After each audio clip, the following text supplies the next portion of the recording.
এক ব্যক্তি খুব তার শখ যে তিনি সাহাবীদের মতো নামাজ পড়া শিখবেন। কথা বুঝতে পারছেন? সাহাবীদের মতো নামাজ শিখবেন। তো একজন বরেণ্য আলেমের কাছে এসেছেন, এসে বলছেন যে আমাকে সাহাবীদের মতো নামাজ শিখিয়ে দেন। তখন সেই আলেম আরেকজন আলেমের সন্ধান দিয়েছেন, যা তুমি তার কাছে যাও, তিনি শেখাবেন। তো সেই ব্যক্তি একটু অবাক হয়েছেন, কারণ যাকে প্রশ্ন করেছিলেন তিনি অনেক বড় মুহাদ্দিস, আর যার কাছে পাঠানো হচ্ছে তিনি অত বড় মুহাদ্দিস নন, কিন্তু আবেদ, আমল করেন। তাকে গিয়ে বলছেন উনি আমাকে পাঠিয়েছেন সাহাবীওয়ালা নামাজ শিখিয়ে দেন। তখন তিনি বলছেন ঠিক আছে, সুন্দর করে অজু করে আসো, সুন্দর করে অজু করে আসো। অজু করার সময় খালি খেয়াল রাখবা যে আমি অজু করছি শুধু আল্লাহর সন্তুষ্টির জন্য। কি খেয়াল রাখবেন? অজু করছি শুধু আল্লাহকে রাজি খুশি করার জন্য অজু করছে, আর কোনো উদ্দেশ্য নয় আমার। অজু করতে যাচ্ছে, তিনি আবার বলছেন দাঁড়াও, শুধু আল্লাহকে রাজি খুশি করার জন্য অজু করো। আবার শুরু করছেন, আবার বলছেন শোনো, শুধু আল্লাহকে রাজি খুশি করার জন্য অজু করো। এভাবে বলতেই আছেন, নামাজে দাঁড়িয়েছেন, দাঁড়ানোর আগে বলছেন শোনো, শুধু আল্লাহকে রাজি খুশি করার জন্য নামাজ পড়ো। বলতেই আছেন। এক পর্যায়ে সে ব্যক্তি নামাজ শুরু করলো, নামাজে মনোযোগ এদিক ওদিকে যায়, আর তার মাথায় এটা আসে, এই শুধু আল্লাহকে রাজি খুশি করার জন্য আমাকে নামাজ পড়তে হবে, শুধু আল্লাহকে রাজি খুশি করার জন্য নামাজ পড়তে হবে। এই চিন্তা তার মনের মধ্যে ঘুরপাক খাচ্ছে। এভাবে নামাজটা সে শেষ করে চিন্তা করছে যে নামাজ তো পুরোপুরি মনোযোগ দিতে পারলাম না, বারবার মাথার মধ্যে এরকম চিন্তা আসছে, আল্লাহ আমাকে তো মাফ করে দাও, নামাজটা আমার মনে হলো না ঠিক মতো। তখন সে ফিরে এসে তার সে ওস্তাদকে বলছেন আমার তো নামাজ এরকম করে পড়লাম, কিন্তু শেষমেশ মনে হলো যে নামাজটা হয়তো কবুল হয় নাই, আল্লাহর কাছে খুব মাফ চাইলাম, আল্লাহ আমাকে মাফ করে দাও, নামাজটা মনে হলো না। তখন সেই যে প্রথম ব্যক্তি যিনি পাঠিয়েছেন তিনি বলছেন এটাই হলো সাহাবীওয়ালা নামাজ। তারা আল্লাহকে রাজি খুশি করার জন্য নামাজ পড়তেন, নামাজ শেষ করে আল্লাহর কাছে ইস্তেগফার করতেন, আল্লাহ কিছুই হলো না। আমার কথা কি বুঝতে পারছেন? অতএব আল্লাহকে রাজি খুশি করার জন্যে আপনি আপনার আবেগ, আপনার ইবাদত সব ঢেলে দিবেন, ইনশাআল্লাহ। অন্য কারো কাছে কিছু পাওয়ার আশা করবেন। অতএব নামাজ আপনার মাদকের দিকে যাওয়া লাগবে না, নামাজই আপনার হতাশা দূর করে দেবে ইনশাআল্লাহ। 2 নাম্বার আমল হচ্ছে কোরআন তেলাওয়াত। যে ব্যক্তি কোরআন তেলাওয়াত করতে পারে নিয়মিত, তার মনের মধ্যে এই হতাশা, এই ভীরুতা, এই কাপুরুষতা কিচ্ছু আসবে না ইনশাআল্লাহ। আমি গ্যারান্টি দিচ্ছি আপনাকে, হতাশা আসবেই না আপনার মনে, যদি আপনি কোরআন বুঝতে পারেন। কোরআনের একটা আয়াত নিয়ে কোনো সময় দেখা যায় 2-3 ঘন্টা সময় পার হয়ে যাচ্ছে, আয়াতটা ছেড়ে সামনে যেতে পারছি না। কোরআনের ভিতরে ঢুকলে আপনি দুনিয়ায় ভুলে যাবেন কি হচ্ছে আশপাশে। আমি এমন অনেক আলেমকে দেখেছি যে একটা বই, পাতলা একটা বই, আরবি বই নিয়ে পড়া শুরু করেছেন, ওই যে ফজরের পরে জোহরের ওয়াক্ত হয়ে যাচ্ছে, বইটাই শেষ করতে পারেননি এখন। বুঝতে পারবেন না, যখন আপনি ইলমের ভিতরে ঢুকে যাবেন, কোরআনের ভিতরে, হাদিসের ভিতরে, আপনার দুনিয়ার খেয়ালই নাই। একজন আলেম তিনি এক রাত্রে একটা বই লিখেছিলেন, চটি বই, এক রাত্রের মধ্যে। বলা হচ্ছে, তার সম্পর্কে বলা হচ্ছে যে রাতের খাবার তাকে দেয়া হয়েছে যে আপনি এটা খেয়ে নেন। তো যে খাবারটা পাশেই আছে, খাবারটা খাবো, এটা লিখে খাবারটা খাবো, এরকম তার চিন্তা ছিল। ফজর হয়ে গেছে, বই লিখাও শেষ, খাবার এই অবস্থায় পড়ে আছে, ডুবে গেছেন ভিতরে, খাওয়ার মাথায় তার খেয়াল নাই। এরকম হয়। একজন মনীষী, বিখ্যাত মনীষী, রিয়াদুস সালেহীন কিতাবের রাইটার, সংকলক আল্লামা নববী রাহিমাহুল্লাহ, এরকম সারা রাত চলে গেছে, পাশে 2টা খেজুর, ওই 2টা খেজুর খাওয়ারই সময় পাবে। হাদিস নিয়ে গবেষণা করতে রাত পার হয়ে গেছে। আমি বলতে চাচ্ছি, যখন ইলমের ভিতরে, কোরআন হাদিসের ভিতরে ঢুকে যাবেন, আপনার দুনিয়ার খেয়াল আপনার চলে যাবে ইনশাআল্লাহ। এই টেনশন, হতাশা, এই সেই বাদ, তখনই আল্লাহ পাক আপনাকে তার পক্ষ থেকে রহমত দিবেন, বরকত দিবেন, আল্লাহ আপনার দুনিয়ার কাজগুলো করে দিবেন ইনশাআল্লাহ। তখন দেখবেন কেউ আপনার দুনিয়ার ওই কাজটা করে দিয়েছে, কেউ ওই কাজটা করে দিয়েছে, কেউ বাসায় খাবার পাঠিয়ে দিয়েছে, আল্লাহ পাকই এগুলো করাই দিবেন ইনশাআল্লাহ। তো প্রিয় ভাইরা, মাদকে যাব না আল্লাহর কাছে আসবো? 2 নাম্বার কোরআন তেলাওয়াত, 3 নাম্বার আল্লাহর জিকির। 3 নাম্বার কি ভাই?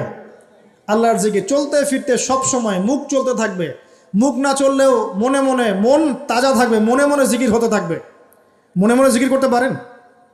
মুখ নড়বে না, কিন্তু মনে আপনার একটা জিকির হতে থাকবে, সুবহানাল্লাহ বা আলহামদুলিল্লাহ, লা ইলাহা ইল্লাল্লাহ, আল্লাহু আকবার। পারা যাবে? পারে। মানুষের মন কখনো চুপ করে থাকে না, কিন্তু মানুষের মন অলওয়েজ কিছু না কিছু চিন্তা করতে থাকে না, যতক্ষণ না ঘুমায় মানুষ।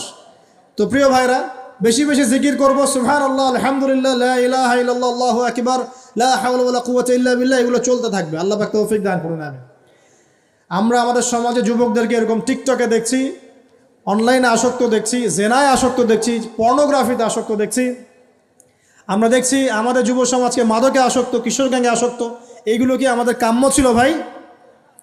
আমাদের কাম্য ছিল?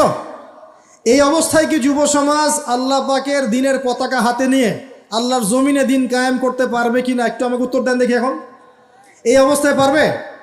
অতএব অবস্থার উন্নতি করতে হবে কিনা? উন্নতির জন্য রাজি আছি কিনা ইনশাআল্লাহ? আমরা চাই কি আল্লাহ পাকের দিনটা আল্লাহর জমিনে প্রতিষ্ঠা লাভ করুক, আল্লাহর দিন সবার ঘরে ঘরে পৌঁছে যাক, আল্লাহ পাকের দিনের যে সৌন্দর্য সবাই সেটাই, এই সৌরভটা সবাই পাক। আমরা চাই কি না? সমাজে শান্তি প্রতিষ্ঠা হোক, আবার সেই রাসূলের মতো যুগ চলে আসুক, আমরা চাই কি না? অতএব আমাদের সবাইকে যৌবনের এই প্রলোভনগুলো থেকে বেরিয়ে এসে আল্লাহ পাকের ইবাদতে আত্মনিয়োগ করতে হবে। আল্লাহ পাক আমাদের সবাইকে তৌফিক দান করুন, বলি আমিন। আমাদের সবাইকে আল্লাহ রাব্বুল আলামিন কোরআন এবং হাদিসের গভীর জ্ঞান অর্জন করার তৌফিক দান করুন, বেশি থেকে বেশি ইবাদত করার তৌফিক দান করুন। আল্লাহ পাক সবাইকে হারাম সমস্ত রিজিক থেকে বাঁচিয়ে রাখুন, জেনা, ব্যভিচার এবং নারীর ফিতনা, মাদক থেকে আল্লাহ বাঁচিয়ে রাখুন।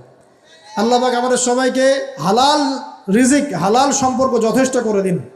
আল্লাহ পাক আমাদের সবাইকে যেন দিনের দাওয়াতের মেহনত করার তৌফিক দান করেন এবং আলেম ওলামার সাথে পরামর্শ করে দিন শেখার এবং বোঝার তৌফিক দান করেন। আচ্ছা, আমার কাছে কিছু প্রশ্ন উত্তর আছে, এইগুলোর উত্তর দিয়ে আমি ইনশাল্লাহ শেষ করব। আপনারা শান্তভাবে বসুন। আর লেকচার শেষ করার আগে দুটো বিষয় বলে শেষ করছি, একটু মনোযোগ দিন। একটা হচ্ছে আমাদের যুবতী দিনী বোনদের জন্য, এখানে বোনরা আছেন না? আছেন কি না? দিনী বোনরা আছেন? একটা নসিহত দিনী বোনদের জন্য আমি একটা নসিহত করতে চাচ্ছি, একটা নসিহত। আমার এই একটা নসিহত একটু মন দিয়ে শুনুন প্রিয় দিনী বোন। এদিকে দেন, ওইদিকে দেন, ভলেন্টিয়ার। রাসূলুল্লাহ সাল্লাল্লাহু আলাইহি ওয়াসাল্লাম আমাদের দিনী বোনদের জন্য জান্নাতে যাওয়ার একটা ফর্মুলা বলে দিয়েছেন। আমি কি বলবো সেটা? আচ্ছা, রাসূলুল্লাহ সাল্লাল্লাহু আলাইহি ওয়াসাল্লাম বলেছেন আমাদের দিনী বোনেরা, আমাদের মায়েরা, এই নারী জাতি মাত্র 4টা কাজ করলে জান্নাতের যে কোনো দরজা দিয়ে ইচ্ছা প্রবেশ করতে পারবেন। খুশি হন নাই? কয়টা কাজ? মাত্র 4টা। এক, যদি আমাদের দিনী বোনেরা 5 ওয়াক্ত নামাজটা ওয়াক্ত মতো পড়ে, আল্লাহ পাক তৌফিক দান করুন, বলি আমিন। 2 নম্বর, যদি তারা রমাদান মাসের রোজাটাকে ঠিক মতো আদায় করতে পারে। 1 নম্বর 5 ওয়াক্ত নামাজ ঠিকঠাক আদায় করা, 2 নম্বর রমজান মাসে সওম রাখা, 3 নম্বর তাদের লজ্জাস্থানের হেফাজত করা, মানে শরঈ পর্দা মেনটেন করা, শরঈ পর্দা মেনটেন করা। এবং আমি বলে দেই, চেহারাটা আপনাদের পর্দার অন্তর্ভুক্ত। এটা নিয়ে অনেক বাকবিতণ্ডা হয় না সমাজে, চেহারা দেখানো যাবে কি যাবে না ইত্যাদি।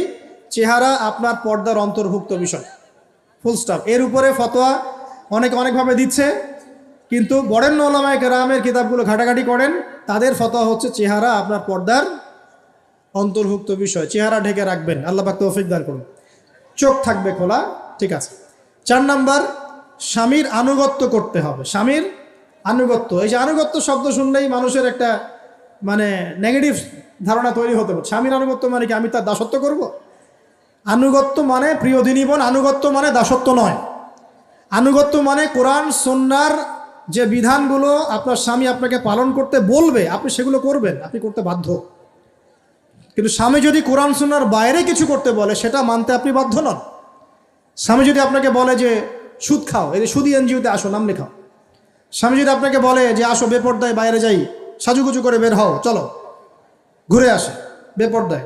স্বামী যদি বলে দেবরকে একটু খাবারটা দিয়ে আসো, আমার অফিসের কলিগ আসছে, খাবার পরিবেশন করো, আসো ডাইনিংয়ে আসো। এই যে হারাম কাজ, বেপর্দার আদেশ করছে, সুদের আদেশ করছে, আপনি সেগুলো পালন করবেন না। কিন্তু হালাল বৈধ যে কোনো বিষয় আপনি স্বামীর আনুগত্য করবেন, এটা আপনার উপর ফরজ।